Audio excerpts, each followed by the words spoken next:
Chicos, muy buenas noches. ¿Cómo están? ¿Sí me escuchan? Sí, buenas noches. Buenas noches, Karina. Listo, chicos, de unos minuticos para que se pudieran conectar, pues la mayoría que pudieran conectarse. Y bueno, comencemos la clase del día de hoy. El día de hoy vamos a tratar sobre el sistema nervioso central y periférico. ¿Ok?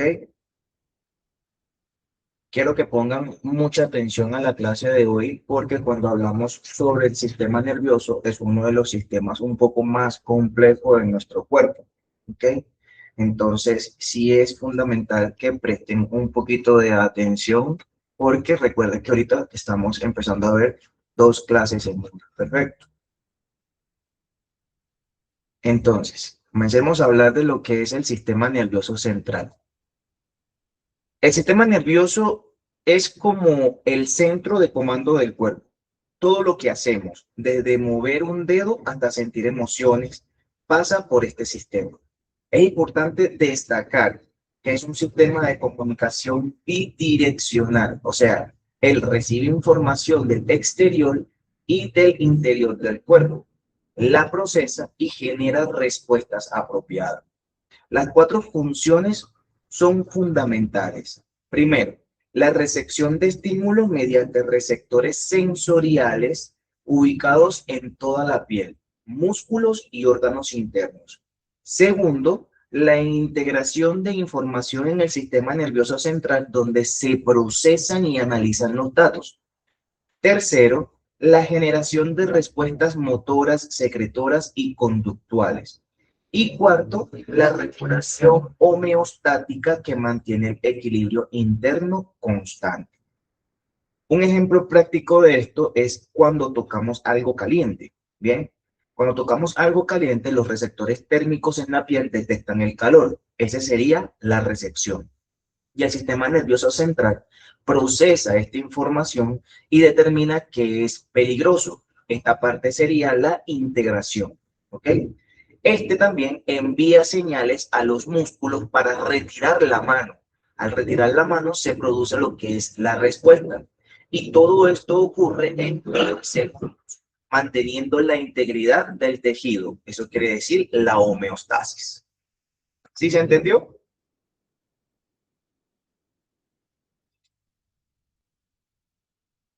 El sistema nervioso central es el centro de procesamiento de información.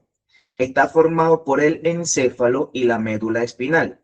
Y es crucial que comprendan que el sistema nervioso central es extremadamente bien protegido porque cualquier daño puede tener consecuencias graves.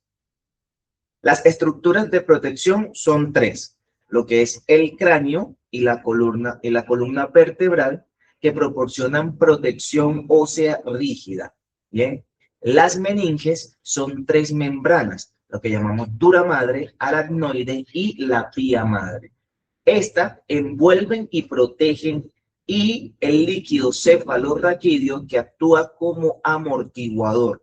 Este está distribuyendo nutrientes y elimina los desechos. El encéfalo se divide en cuatro estructuras principales, que es el cerebro, que es el órgano más grande, que controla las funciones superiores como el pensamiento, la memoria, emociones y el lenguaje.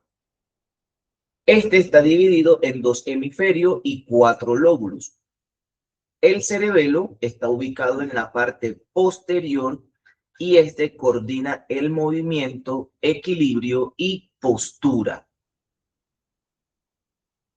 El tronco encefálico conecta el cerebro con la médula y controla las funciones vitales como la respiración, la frecuencia cardíaca y la presión arterial. Y el diencéfalo incluye el tálamo, que actúa como estación de retransmisión sensorial.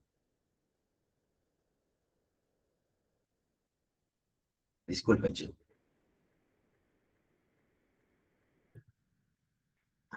Que actúa como una estación de retransmisión sensorial, y el hipotálamo, que controla las funciones autónomas y endocrinas. La médula espinal y el cordón nervioso que se extiende desde el tronco encefálico hasta la región lumbar, esta transmite información entre el encéfalo y el resto del cuerpo y también sirve como centro de reflejos espinales independiente. Bien, o sea, un dato clínico relevante a esto, el tronco encefálico contiene los centros de control para las funciones vitales y una de estas está en el área, o sea, una de estas áreas puede ser fatal, ¿bien? Porque sí se afecta tanto la función respiratoria como la función cardíaca. O sea, lo que viene siendo, si ven en la imagen, lo que vendría siendo esta parte de acá y esta parte de acá, ¿ok? Sigamos. El sistema nervioso periférico. Él comprende todos los nervios que salen del sistema nervioso central y llega a los órganos y tejidos. Es como la red de cable que conecta el centro de comando con todos los dispositivos periféricos. Él se divide en dos grandes sistemas con funciones muy diferentes. Está el sistema somático que controla las funciones voluntarias y la sensibilidad consciente, y están los nervios sensitivos, transmiten información desde el receptor hacia el sistema nervioso central, que en este caso sería como lo es el tacto, la temperatura y el dolor. Ahora, los nervios motores llevan señales desde el sistema nervioso central hacia los músculos esqueléticos para una contracción voluntaria. Ejemplo, cuando sentimos el calor, por lo menos de la estufa, retiramos la mano, como les puse el ejemplo anteriormente, y ahí estamos usando el sistema somático. Bien, el sistema autónomo controla las funciones involuntarias de órganos internos, como glándulas y músculos lisos. Estos funcionan de manera automática sin que tengamos que pensar en ello. Ejemplo, nuestro corazón pues palpita sin pensar de que él tiene que palpitar, ¿cierto? Entonces, funciona de manera automática sin que tengamos que pensar en ellos, como se lo dije, y se subdivide en dos divisiones que actúan de manera opuesta pero complementaria. La división simpática se activa en situaciones de estrés o emergencia, preparando al organismo para la acción mediante la respuesta de lucha o huida. Este aumenta la frecuencia cardíaca, este puede dilatar las pupilas, dilata los bronquios, redistribuye la sangre hacia los músculos, suspende por lo menos funciones digestivas. Bien, y la división parasimpática predomina en reposo, promoviendo funciones de conservación por lo menos de energía, en el caso del descanso y también por lo menos la digestión. Este, como tal, disminuye, o sea, hace lo contrario del otro, disminuye la frecuencia cardíaca, constriñe las pupilas, aumenta la motilidad gastrointestinal y promueve la relajación. ¿Okay? Digamos un ejemplo, cuando corremos, el sistema simpático puede aumentar nuestra frecuencia cardíaca, o sea, puede aumentar los latidos de nuestro corazón y puede dilatar nuestros bronquios, o sea, expandir nuestros bronquios en los pulmones para proporcionar más oxígeno. Bien, cuando terminamos de correr y descansamos, entonces actúa el sistema parasimpático y este viene a disminuir la frecuencia cardíaca y empieza a activar la digestión.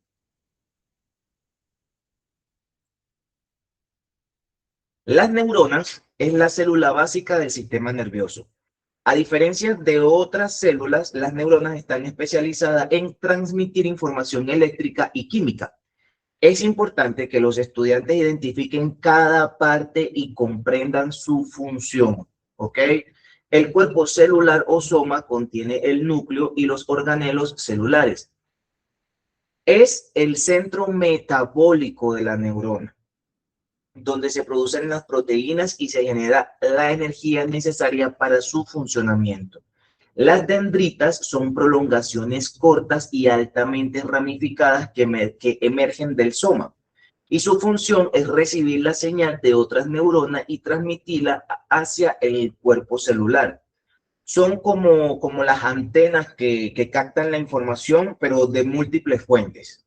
¿Ven?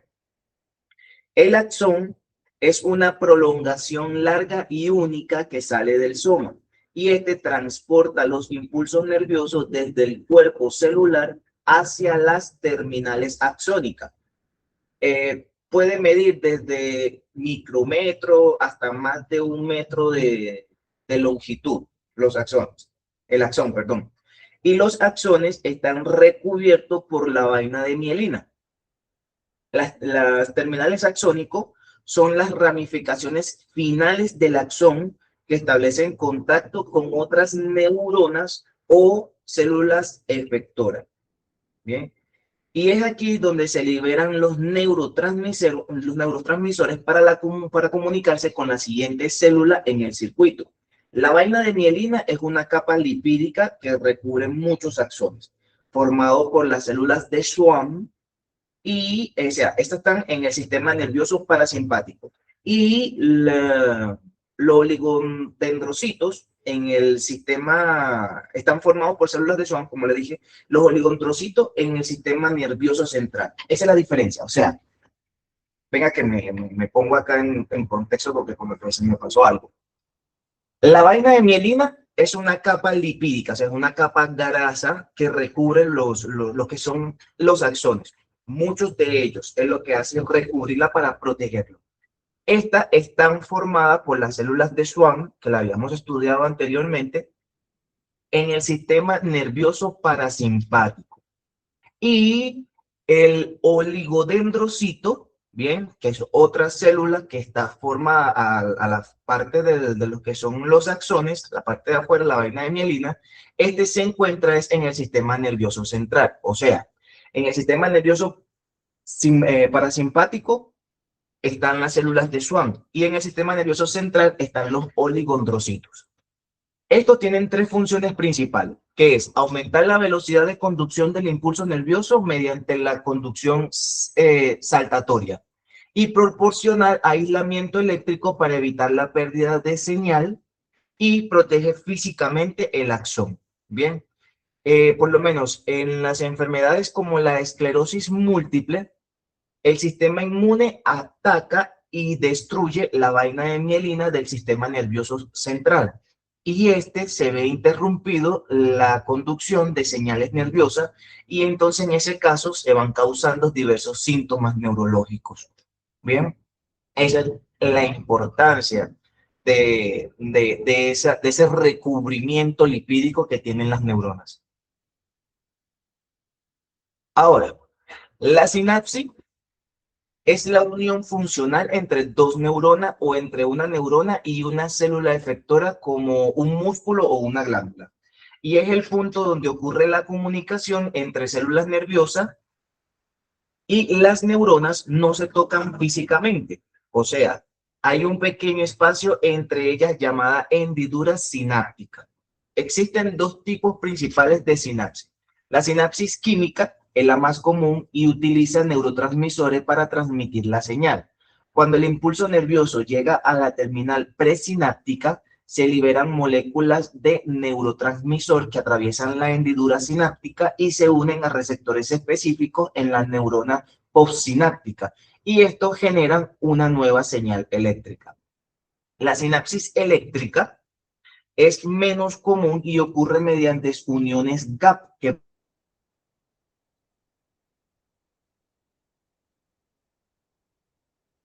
pero menos regulable que la química. El proceso de transmisión sináptica sigue una secuencia precisa. Primero, el impulso eléctrico llega a la terminal presináptica. Segundo, disculpen.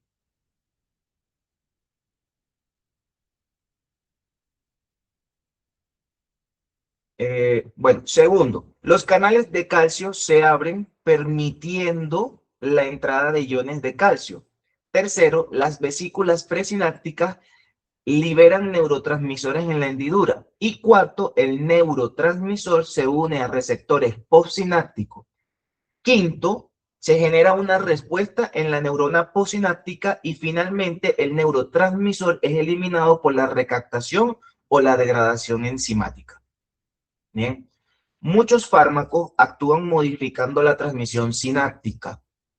Los inhibidores de la recaptación de serotonina aumentan la cantidad de serotonina disponible en la sinapsis porque esto lo que hace es bloquear su reabsorción, de tal manera que esto mejora mucho el estado de ánimos en pacientes con depresión. Bien. Transmisores son sustancias químicas que transmiten señales a través de la sinapsis. Son mensajeros químicos esenciales para la comunicación neuronal. Cada neurotransmisor tiene funciones específicas y está asociado con diferentes procesos fisiológicos y patológicos. La acetilcolina es un neurotransmisor excitado fundamental y participa en la memoria, el aprendizaje y la contracción muscular. Es el neurotransmisor de la unión neuromuscular, donde permite que los impulsos nerviosos causen contracción de los músculos esqueléticos. También es importante en el sistema nervioso parasimpático. La noradrenalina actúa como neurotransmisor y hormona. Regula la atención, el estado de alerta y la respuesta al estrés. Es el principal neurotransmisor del sistema nervioso simpático. Su liberación aumenta la frecuencia cardíaca, la presión arterial y el estado de vigilia. La dopamina es un modulador clave para el movimiento, la recompensa y la motivación. La degeneración de las neuronas dopaminérgicas en el cerebro causa la enfermedad de Parkinson. También está involucrada en los circuitos de placer y de la adicción. La serotonina regula el estado de ánimo, el sueño y el apetito. Los niveles bajos de serotonina se asocian con depresión y trastornos de ansiedad. Los antidepresivos y SRS actúan aumentando los niveles de serotonina en la sinapsis. El GABA es el principal neurotransmisor inhibidor del sistema nervioso central. Reduce la excitabilidad neuronal promoviendo la sobreestimulación. Los fármacos que potencian el GABA, ejemplo, la gabapentina, también como las benzodiazepinas, tienen efectos ansiolíticos, sedantes y anticonvulsivantes. El glutamato es el principal neurotransmisor excitador. Es esencial para el aprendizaje, para la memoria y la plasticidad sináptica. Sin embargo, la sobreexcitación por glutamato puede causar daño neuronal, como ocurre durante los accidentes cerebrovasculares.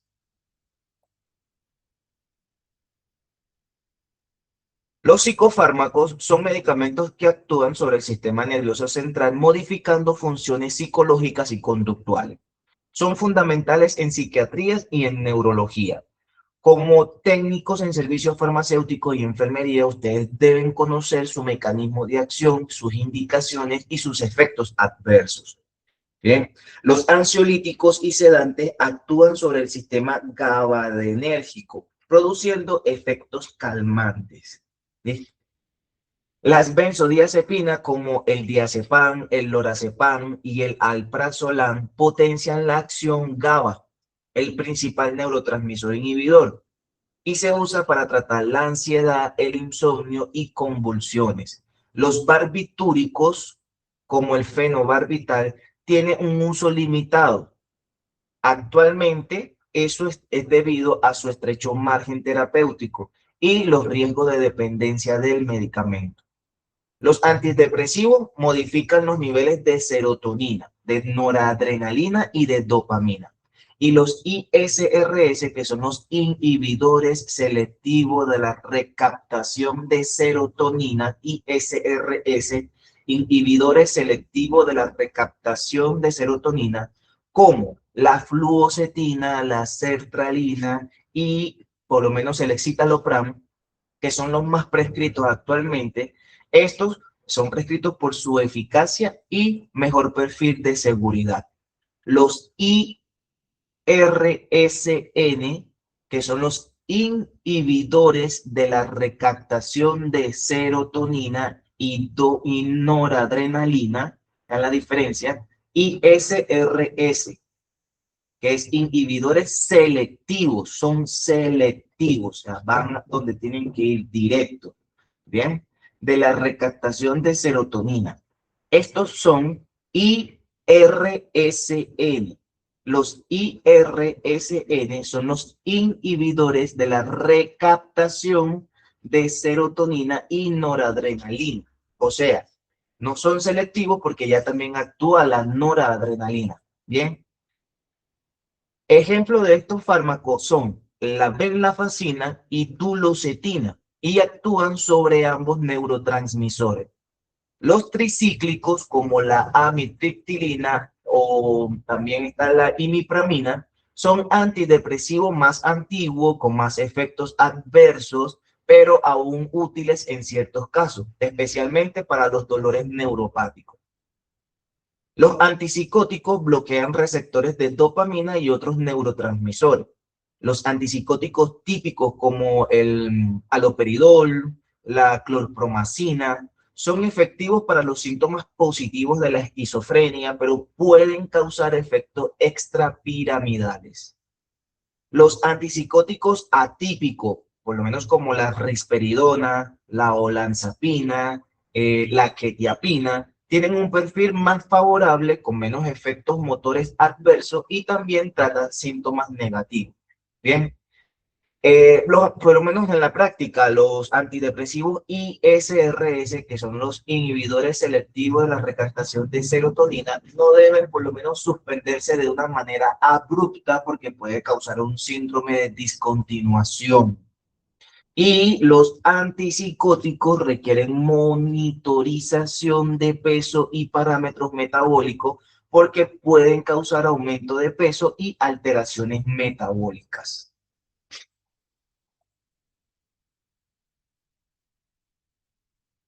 Los anestésicos producen pérdida reversible de la sensibilidad y o por menos conciencia. Bien. Son esenciales en procedimientos quirúrgicos y dolorosos. Se dividen en dos grandes grupos según su alcance. Están los anestésicos generales que producen la pérdida de la conciencia y pueden ser inhalatorios como el alotano, el isoflurano y también puede el sevoflurano, que se administra mediante vaporizaciones o también pueden ser de una manera intravenosa como el propofol, el etomidato y la ketamina, que se administran por vía intravenosa. El propofol es muy utilizado por su rápida inducción y recuperación. Lo utilizamos mucho por lo menos cuando se van a hacer intubaciones. Los anestésicos locales bloquean la conducción nerviosa en un área específica sin afectar la conciencia. Y su mecanismo de acción consiste en bloquear los canales de sodio, impidiendo la generación de propagación del potencial de acción.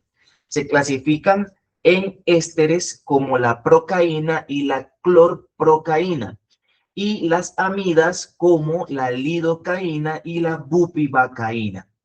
Las amidas son más estables y tienen menos reacciones alérgicas que los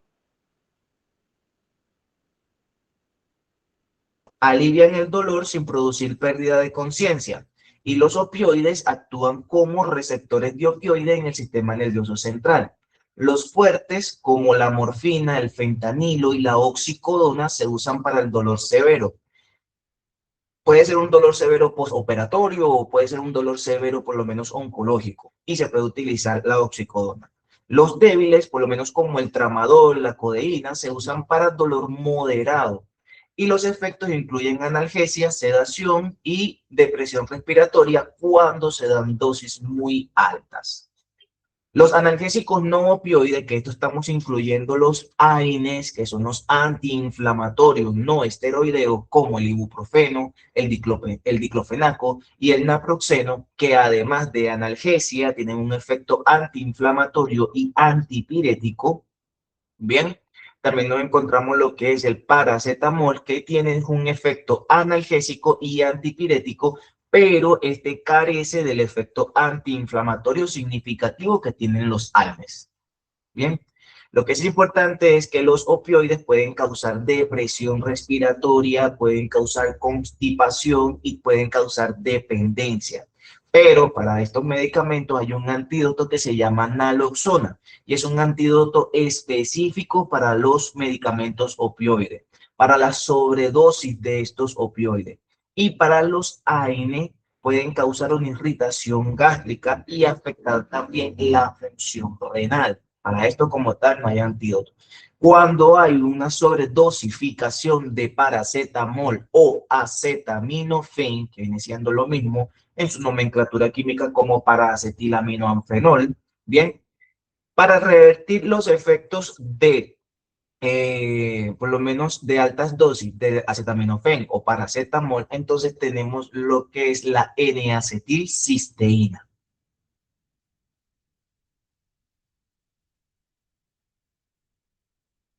El sistema nervioso autónomo controla las funciones involuntarias del organismo. Es como un sistema automático que regula los órganos internos, las glándulas y músculos lisos sin que tengamos que pensar conscientemente en ello. Tiene dos divisiones que actúan de manera opuesta pero complementaria para mantener el equilibrio. La división simpática se activa en situaciones de estrés o emergencia, preparando al organismo para la acción mediante la respuesta de lucha o huida. Sus efectos incluyen aumento de la frecuencia cardíaca y presión arterial, broncodilatación para mejorar el flujo de aire, midriasis o dilatación pupilar para mejorar la visión periférica, disminución de la motilidad gastrointestinal porque la digestión no es prioridad y sudoración con erectorización del pelo. El neurotransmisor principal de esto es la noradrenalina. La división parasimpática predomina en reposo, promoviendo funciones de conservación de energía, descanso y digestión. Sus efectos incluyen disminución de la frecuencia cardíaca y presión arterial, broncoconstricción, porque no se necesita tanto oxígeno, miosis o constricción pupilar, aumento de la motilidad y secreciones gastrointestinales para la digestión y aumento del tono vesical con erección. El neurotransmisor principal es la acetilcolina. Ambos sistemas trabajan continuamente de manera coordinada. Por ejemplo, el corazón recibe señales de ambos sistemas. El simpático lo acelera y el parasimpático lo frena, permitiendo un ajuste fino de la frecuencia cardíaca según las necesidades del organismo. Bien, o sea, los bloqueadores betas como el propanolol bloquean los receptores beta 1 del corazón y este va disminuyendo la frecuencia cardíaca y la presión arterial. Son útiles estos tipos de medicamentos en por lo menos hipertensión, arritmia y anginas de pecho.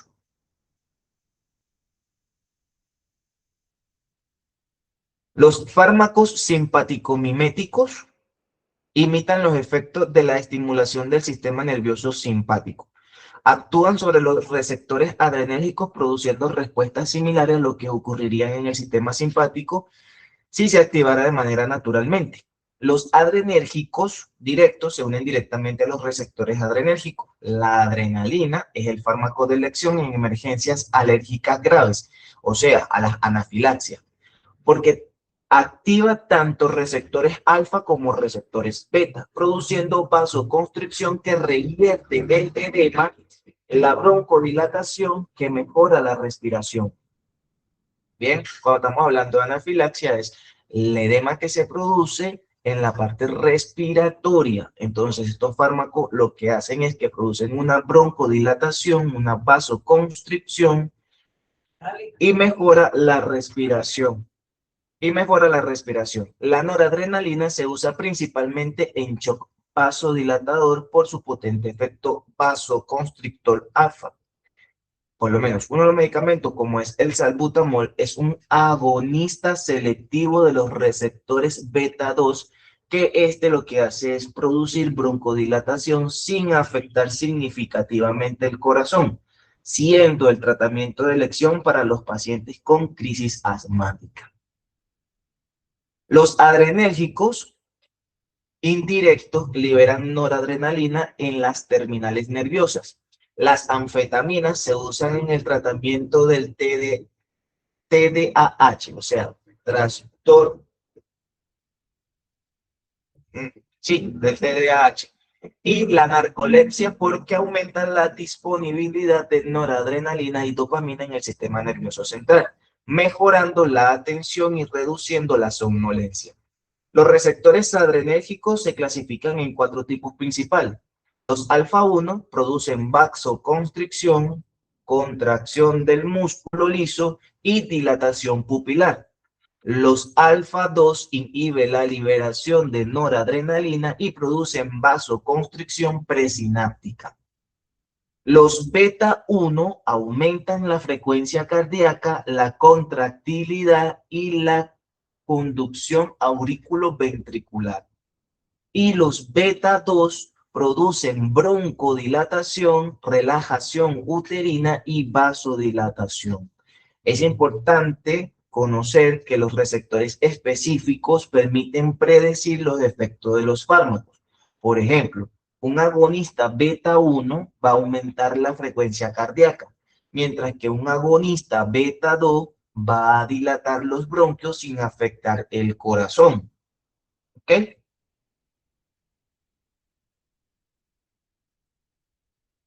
Las reacciones vagales son respuestas reflejas medidas por el nervio vago, que es el nervio craneal más largo y tiene amplia distribución por el cuerpo. El vago es el principal nervio del sistema parasimpático y cuando se estimula excesivamente puede producir una respuesta vagal exagerada. Las causas comunes incluyen los estímulos del oído durante la limpieza con hisopos o la extracción del cerumen. La presión sobre el globo ocular durante ciertos procedimientos, como la maniobra de Valsalva, puede ser como un esfuerzo durante la defecación o en el trabajo de parto, y procedimientos invasivos como cateterismo, endoscopia o intubación endotraqueal. Bien, suelen, digamos, estimular este nervio. Y las manifestaciones clínicas ocurren porque la estimulación vagal aumenta el tono parasimpático. La bradicardia, que es la disminución de los latidos cardíacos, que es el signo más característico, con frecuencia cardíaca, como les dije anteriormente también, menor a 60 latidos por minuto, y ocurre lo que es la hipotensión por disminución del gasto cardíaco. La sudoración produce piel fría y húmeda. Las náuseas y vómitos son comunes debido a la estimulación del centro del vómito. Y otros síntomas incluyen lo que es el mareo, síncope, palidez y ansiedad. El manejo del enfermero sigue un protocolo establecido. Primero, coloca al paciente en posición supina con elevación de las piernas para mejorar el retorno venoso al corazón. Y segundo, debe vigilar lo que son los signos vitales continuamente, especialmente la frecuencia cardíaca y la presión arterial. Tercero, debe administrar oxígeno si es necesario. Cuarto, debe notificar al médico si la bradicardia persiste. Y quinto, se debe administrar atropina si está indicada, ya que la atropina bloquea el efecto parasimpático del nervio vago. Bien, pero también hay prevenciones, porque en pacientes que a veces suelen ser susceptibles, los procedimientos invasivos deben realizarse con mucha precaución y el paciente debe estar monitorizado. La explicación previa del procedimiento reduce la ansiedad y el riesgo de reacción vagal. Los signos vitales son indicadores esenciales del funcionamiento del sistema nervioso autónomo y reflejan el estado de la homeostasis del organismo. Como técnicos en salud, chicos, el registro preciso de los signos vitales es una de las funciones principales y estos datos proporcionan información valiosa sobre el funcionamiento del sistema nervioso autónomo. La frecuencia cardíaca normal es de 60 a 100 latidos por minuto y está controlada por el nodo sinusal que se encuentra en el corazón. El sistema simpático aumenta la frecuencia cardíaca mediante la liberación de noradrenalina que actúa sobre los receptores beta 1. Y el sistema parasimpático disminuye la frecuencia cardíaca mediante el nervio vago que libera la acetilcolina sobre los receptores muscarínicos. La presión arterial normal es de 120-80 milímetros de mercurio y está regulada por múltiples mecanismos nerviosos. El sistema simpático aumenta la presión arterial mediante la vasoconstricción e incremento del gasto cardíaco. El sistema parasimpático, perdón, puede disminuir la presión arterial al reducir la frecuencia cardíaca. La frecuencia respiratoria normal es de 12 a 20 respiraciones por minuto y está controlada por el centro respiratorio ubicado en el tronco encefálico. El sistema simpático aumenta la frecuencia respiratoria y produce broncodilatación, y el sistema parasimpático disminuye la frecuencia respiratoria y produce broncoconstricción. La temperatura corporal normal es de 36 a 37, 38, 37.8, la última actualización, grados Celsius, y está regulada por el hipotálamo. El sistema simpático interviene en la termorregulación mediante la sudoración para enfriamiento y la vasoconstricción cutánea para conservar el calor. Y es importante que las alteraciones de los signos vitales pueden indicar disfunciones del sistema nervioso autónomo. Por ejemplo, la taquicardia puede indicar estimulación simpática excesiva, mientras que la bradicardia puede indicar predominio parasimpático o bloqueo cardíaco.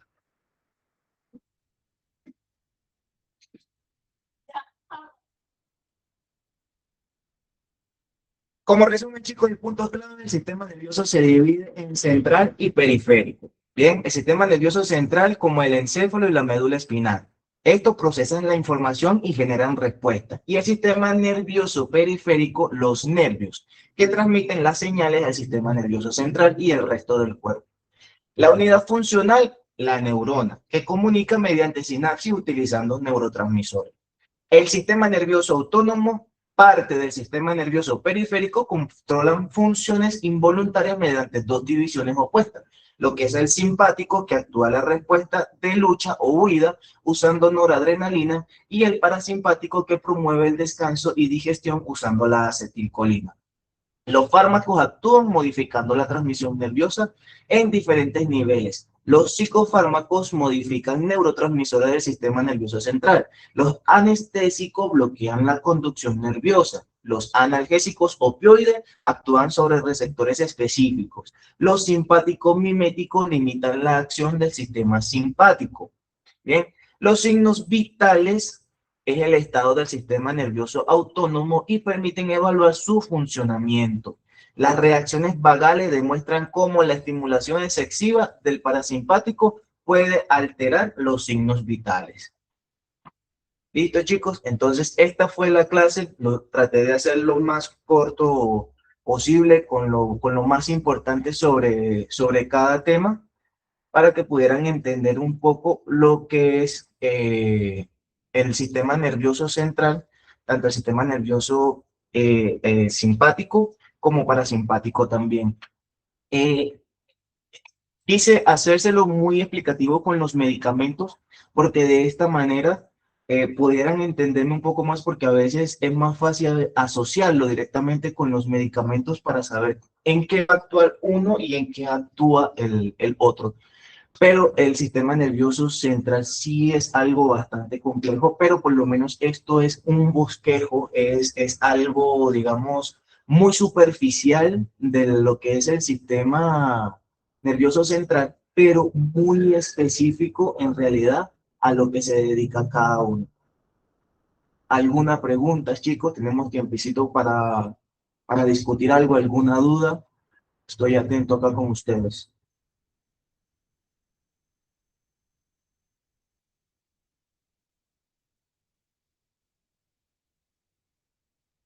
¿Listo? Entonces, listo, perfecto. Si no hay dudas, entonces fue que la clase estuvo bastante interesante, explicativa, clara. Dígame, Karina. Claro. Perfecto. Oiga, Doc, una pregunta, ¿nos va a enviar eso al grupo? ¿Quiere que se lo envíe al grupo? Listo, yo le paso ahorita. Sí, por fin. Gracias. Ok, yo le paso la información. Listo, chicos. Bueno, chicos, espero que pasen feliz noche. Sueñen con la clase, no mentiras. Que, bueno, no listo, que pasen feliz noche. Nos vemos mañana entonces para la práctica. Hacemos discusiones de casos clínicos y listo. Por ahí vamos aprendiendo un poco más sobre lo que es el sistema nervioso. Perfecto. Listo, Doc. Gracias. Chao, chicos. Nos vemos mañana. Vale, hasta Si Dios luego. Nos permite. vemos. Ya hablé por todo el grupo.